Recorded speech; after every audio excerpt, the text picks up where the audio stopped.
Olá pessoal, na aula anterior nós falamos um pouco sobre a biografia da Simone Weil. Nós vimos que a vida dela está muito relacionada com a experiência, com a compaixão, com um olhar caritativo e benevolente em relação àqueles mais necessitados. Nós falamos em relação à experiência dela na fábrica e hoje nós vamos abordar uma obra que ela escreveu nesse contexto. Como nós vimos, há uma relação intrínseca, inseparável, entre a obra de Simone Weil e a sua própria vida.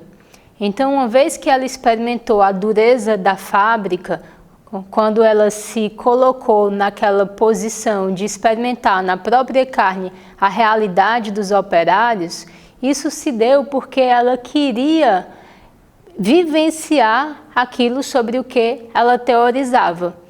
Então ela escreveu uma obra muito importante chamada Reflexões sobre as causas da opressão e da liberdade. Muitas vezes ela se refere a esse trabalho como um de seus trabalhos mais importantes, como uma espécie de testamento filosófico.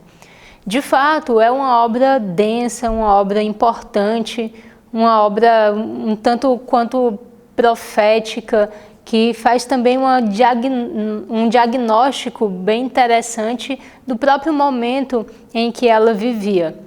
A gente sabe que o contexto, no qual a Simone Weil escreveu é aquele contexto muito complicado do totalitarismo. Então, essa obra ela é datada de 1934. Se nós nos recordarmos, em 1933, Hitler chegava ao poder. De modo que o primeiro diagnóstico que Simone Weil faz na sua obra é a de que os movimentos nacionalistas e autoritários levaram à ruína as maiores esperanças democráticas e pacifistas. Ou seja, todo aquele ideal que estava sendo configurado, que estava sendo construído de uma perspectiva de democracia, de uma perspectiva de justiça, de liberdade e de igualdade, tudo isso parece ter sido posto em xeque nesse momento conturbado pelo qual o mundo passa. Não obstante, ela vai dizer que isso não é o mais complicado, que esse não é o maior dos males, que existem causas mais profundas do que esse problema de superfície, digamos assim. Ela vai analisar o próprio progresso tecnológico como tendo uma raiz, como sendo uma das raízes da causa da opressão. Nesse sentido, ela vai na contramão de muitas leituras. Não porque ela ache que a técnica em si é algo ruim, mas ela faz uma análise da forma como ela se desenvolveu, fazendo notar o fato de que o progresso tecnológico ele não se fez acompanhar da libertação das massas. Pelo contrário, as massas continuaram cada vez mais oprimidas, cada vez mais miseráveis e mais sofredoras. Então, ela vai perceber que há um problema na própria forma como o trabalho é pensado, na própria divisão do trabalho. Então, isso é um dos aspectos. Ela quer pensar todas essas questões não apenas em termos de produção, mas também em termos de significação desse trabalho. Um outro aspecto que ela vai abordar como sendo problemático nesse contexto no qual ela vive é o fato de que, muito embora a ciência tenha se desenvolvido, o conhecimento tenha se desenvolvido, isso não chega às massas. Ou seja, as massas elas acabam tendo um senso crítico muito limitado, elas são muito fadadas a uma certa credulidade, porque o que chega para elas realmente não é uma cultura propriamente dita, mas uma caricatura de cultura. O problema que ela está apontando, então, é a dificuldade da difusão de um conhecimento que realmente leve as pessoas a fazer um bom uso do seu entendimento, a desenvolver uma reflexão crítica. Então, feito esse diagnóstico um tanto quanto pessimista da realidade, e há que se notar que o tempo no qual ela viveu não permitia uma perspectiva mais otimista, né? Um momento extremamente complexo mesmo da história da humanidade, ela vai dizer que, olha, nesses momentos mais desesperados, aí surge a palavra revolução. No entanto, mesmo a revolução, ela já se apresentava como algo que estivesse em decadência. Ela não vê, então, na revolução uma resposta para todo esse diagnóstico sombrio que ela apresenta.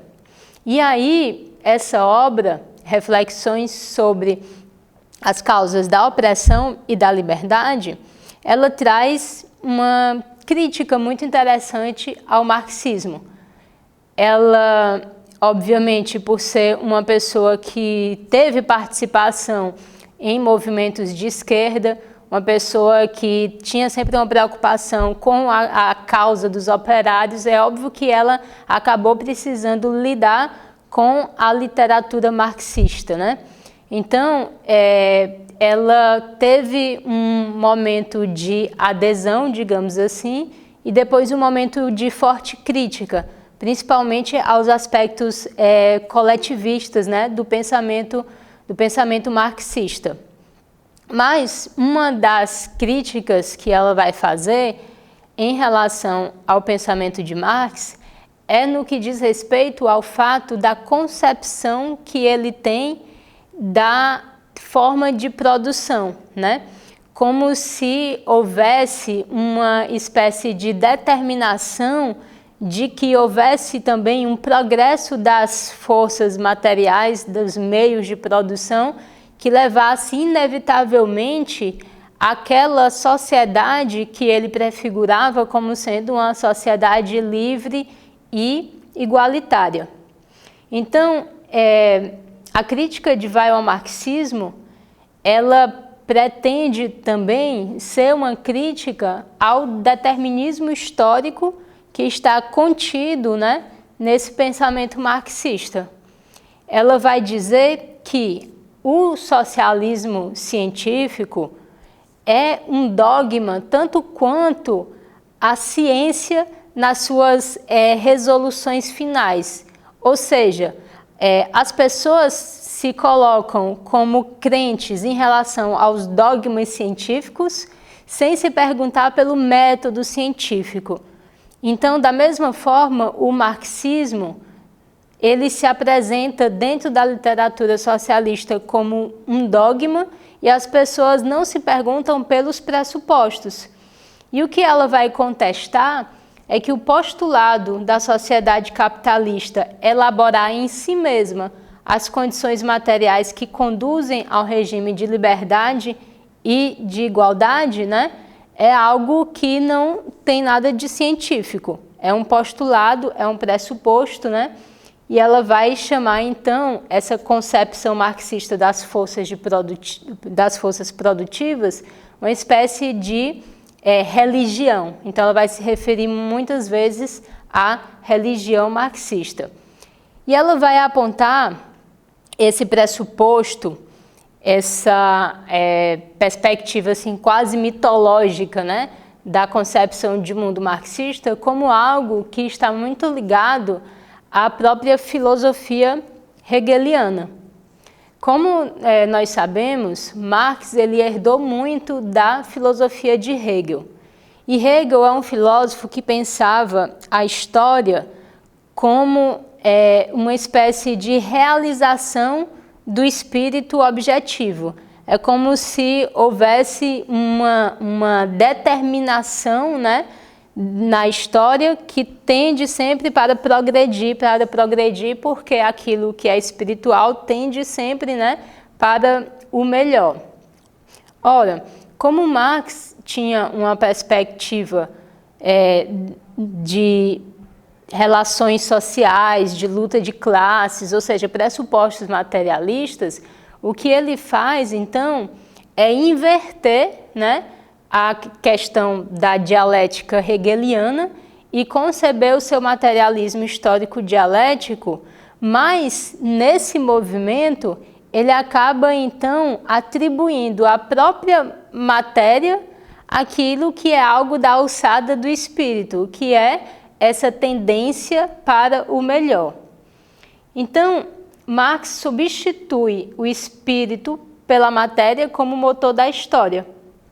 E aí é interessante notar que a Simone Weil, ela vai dizer que nesse sentido, o Marx, ele se aproxima do próprio capitalismo, da própria concepção capitalista ou liberal de progresso. Então, essa ideia de que as forças produtivas, né, estavam em evolução e isso levaria a um progresso, na interpretação dela é um pressuposto básico, tanto no pensamento marxista como no pensamento liberal. Então, no pensamento liberal ou no pensamento capitalista, digamos assim, essas forças produtivas, elas levariam inevitavelmente ao progresso, né? E esse progresso material levaria à melhoria da sociedade, à melhoria de todas as condições humanas. No caso de Marx, também há essa crença de que essa progressão, né, das forças produtivas, esse progresso da técnica, esse acúmulo de capital, digamos assim, geraria a possibilidade em si mesmo, dentro do próprio sistema, de que eclodisse, né, aquela sociedade que seria a sociedade da liberdade, da igualdade, uma sociedade socialista. Ou seja, ambas as perspectivas têm como pano de fundo uma crença na história, uma crença em um determinismo histórico, e por isso mesmo fazem do indivíduo uma espécie de fantoche, uma espécie de coisa que está à mercê dessas forças, né, gigantescas da história. Então, o indivíduo, ele perde, né, o sentido dentro dessa visão historicista e determinista, porque ele sofre meio que uma impulsão determinista da história. Então, ela faz uma aproximação deles dois nesse sentido. E aqui eu cito a própria Simone Weil para esclarecer um pouco mais essa questão desse paradoxo, né, do pensamento marxista. Ela vai dizer o seguinte: transferir o princípio do progresso do espírito às coisas é dar uma expressão filosófica a essa inversão da relação entre sujeito e objeto, na qual Marx via a essência mesma do capitalismo. Então, quando Marx faz uma análise do capitalismo, ele vai dar conta de uma certa inversão entre sujeito e objeto, né? Aquela feitiçação da mercadoria. Então, a possibilidade de que a própria história fosse movida, né, por essa perspectiva de base materialista faz com que aquilo que ele viu no capitalismo se volte contra ele mesmo na sua reflexão. Então, a ascensão da grande indústria fez das forças produtivas a divindade de um tipo de religião da qual Marx, a despeito de si mesmo, sofreu influência ao elaborar a sua concepção de história. Então, essa religião das forças produtivas, como ela chama, seria um pressuposto do marxismo, né? E um pressuposto também do pensamento capitalista. Apesar de todas essas críticas que a Simone Weil faz do pensamento marxista, ela vai dizer, de certa forma, ter uma complacência com o próprio Marx ao dizer que ele nunca teve outro móvel que não fosse uma aspiração genuína por uma sociedade mais livre e igualitária. Só que ela vai dizer também que essa aspiração não passa da perspectiva de um socialismo utópico, ao qual Marx se referia de uma maneira extremamente pejorativa. Como nós sabemos, Marx ele fazia uma distinção entre aquilo que ele estava propondo nas suas análises, né, e o que ele chamava de socialismo utópico. E o que a Simone Weil vai dizer é justamente que, em não tendo base científica alguma, esse pensamento de Marx acerca das forças produtivas, acerca do materialismo histórico dialético, todo esse hegelianismo invertido dele, digamos assim, não passa de uma utopia, né?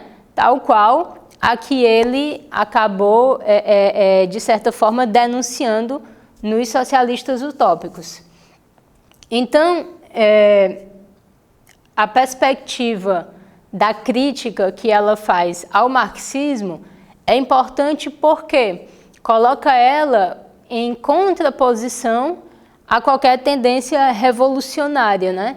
Ela vai dizer, inclusive, que a palavra revolução é uma palavra pela qual se mata, pela qual se morre, pela qual se envia as massas populares à morte, mas que não tem conteúdo. Então, muito embora ela fosse uma pessoa extremamente preocupada com a opressão vivenciada pelas pessoas, muito embora ela não fizesse apologia nenhuma ao sistema capitalista, ela tem fortes críticas ao marxismo, né? Desde que ela leu O Capital na juventude, ela diz que via ali problemas, né? E que depois essa constatação, né, de que não havia nenhuma doutrina propriamente dita ali por causa dos equívocos, que essa ideia dela só se confirmou. Então, quando ela vai pensar na revolução, ela percebe, né, que muito sangue foi jorrado em vão. Por quê? Porque um outro dogma da religião marxista é justamente a ideia do comunismo como o último estágio de uma evolução social. Quando você pensa o comunismo como o último estágio de uma evolução social, você pensa uma utopia, você pensa um dogma, você pensa algo que não tem a menor fundamentação, mas você consegue, né, impelir as pessoas, né, por meio de uma ideologia, por meio de uma insuflação de determinadas perspectivas, né, supostamente humanitárias, você consegue impelir pessoas a darem a própria vida, né, por uma coisa que não faz o menor sentido. Porque dentro da realidade social, dentro daquilo que está configurado pelo mecanismo, digamos assim, pelo sistema capitalista, Marx mesmo não consegue oferecer as possibilidades de romper com todo aquele mecanismo de opressão. Ou seja, o que ela vai dizer é o seguinte: Marx conseguiu falar tão bem, demonstrar tão bem como é o sistema capitalista, que ele não conseguiu minimamente dizer como nós poderíamos sair disso para uma outra coisa. Ele não deu conta disso. Então, tudo mais além da análise que ele faz, né, da própria opressão, a descrição, digamos assim, o diagnóstico que ele faz, nada além disso tem uma grande relevância, a não ser o marxismo como método, não como doutrina. O marxismo como método no sentido de dizer que não basta nós desejarmos, né, uma transformação. É preciso que nós levemos em consideração a materialidade que sustenta aquela condição para que nós possamos modificá-la. E é justamente nesse ponto, nesse aspecto, que a análise da Simone Weil iria mais a fundo do que a de Marx, no sentido de que ela vai buscar as causas da opressão não apenas naquele contexto já apresentado pelo marxismo, mas ela vai falar, por exemplo, nos privilégios, seja a posse de dinheiro, seja a posse de armas, seja a posse do saber, todo tipo de privilégio seria um tipo de opressão e, principalmente, uma das maiores causas da opressão é a sede de poder, que é uma característica humana, o desejo pelo poder.